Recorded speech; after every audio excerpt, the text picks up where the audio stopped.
Hi everybody, it's 314 React here. I haven't uploaded a video in a couple of weeks because I've been working on my brand new project, the Terminator T800 Skull. This is going to be a sequel to my Raspberry skulls, which we used an old Raspberry Pi 2, and my Nvidia skull, which used an Nvidia Jetson Nano.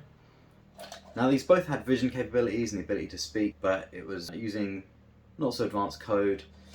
And also they didn't quite look the part. Obviously this is a 3D printed skull, it looks really good, but it doesn't quite look like a Terminator skull. And the original Raspberry was using an old candle holder thing that I found in a shop years and years ago. This one is using the Raspberry Pi 4 8GB. It's going to use machine learning to detect people and objects using the camera that's there in the eye socket. It's going to use TensorFlow based speech to text so it can actually listen to people talking to it, and it's going to use my bot engine and chatbot technologies for constructing replies back to people talking to it. It's also going to use my HK tank code as well. All of these projects I'll link in the description so you can go down there and see those projects and the code for them. It's using the Adafruit Braincraft hat, as you can see here, which has a fan built into it to keep the Raspberry Pi CPU cool, which is very important. It's got built-in screen, it's got built-in controls, buttons, it's got a speaker out. It's got a built-in microphone, and it's designed specifically for machine learning based applications, so it's perfect for this. It's using the latest Raspberry Pi OS 64-bit Bullseye, and it was a perfect time to make it because I'd recently found this Terminator skull on eBay, which is hollow, and you can also take out the LED eyeballs here, so I can actually put a camera through the socket there, and it absolutely looks the part, as you can see.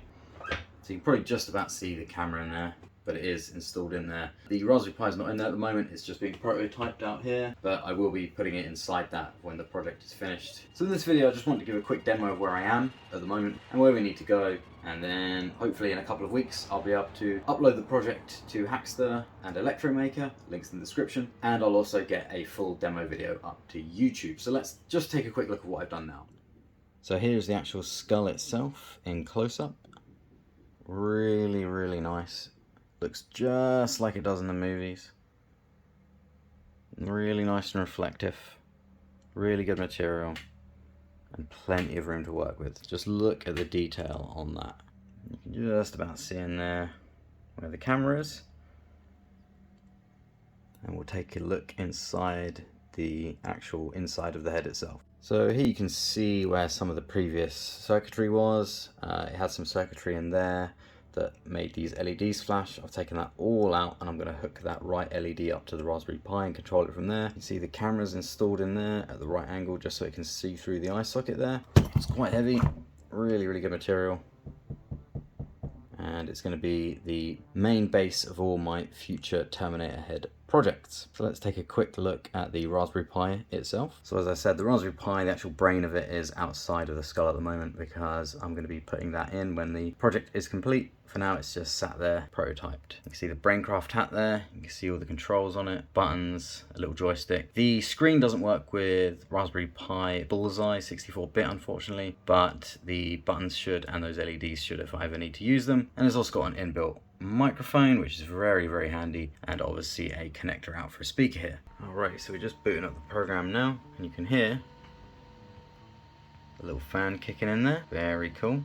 And that's keeping the temperature at a reasonable level. See the RAM usage there on the far right and the CPU usage, and we're just loading up the program now, loading up the TensorFlow models for the speech to text. And you can see in the background we have Portainer running because we need to run a container running a post-GRE SQL database, which the chatbot uses in order to get responses back. Again, there'll be a link in the description to my previous project which will go over all of this. There we go, it's just loaded up the vision there, and it's just detected me, which means it's now listening for speech to text. The speech to text system on its own runs quite fast, but with all this other stuff at the same time, it takes quite a while to process a response. And as you can see there, the frame rate of the video is not great. And I need to find out how to get this to use more cores, because I've seen it use only 2 out of 4 cores there, which is why it's saying 50% CPU usage maximum.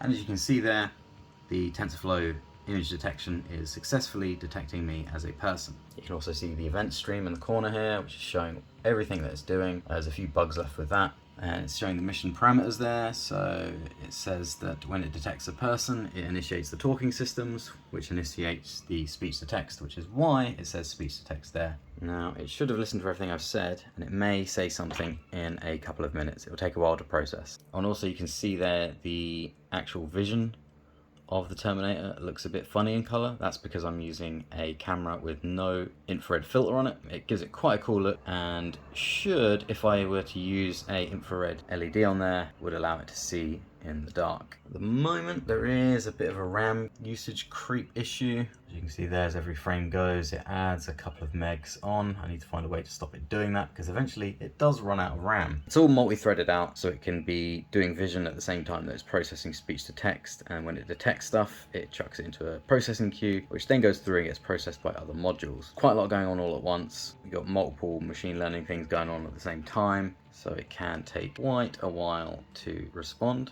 And also, yeah, that I'll have that LED lighting up when it's finished as well. I just need to get that speaker hooked into there. I need to get the Raspberry Pi hooked into there, all securely within the head, and then it'll become an ongoing project. Please don't go. There you go. Finally, it processed it. So that was about 6 minutes it took to process it. It only takes a few seconds when the speech-to-text code is the only thing running, but we've got all this other stuff going that just really slows it up. I need to find a way to optimize that. But that was a quote from Terminator 2, from the end, because this has currently been trained on the script from Terminator 1 and Terminator 2, so it should just say quotes from Terminator 1 and Terminator 2. But for the final demo that I'll do on YouTube, I'll train the chatbot with a lot more responses. Alrighty, so that's a demo of what I have working so far and what I've been working on. Do subscribe, drop a like, drop a comment, let me know what you think. Check out the links in the description. Keep an eye out, because there will be a full video of this coming up soon, and you'll be able to check out how I built it and all the code and everything. If you stuck around this long, thank you so much for watching. If you're a regular viewer of the channel, thank you so much for, again, watching this far and being a subscriber, and let me know what you think. Stay safe, and I'll see you in the next video.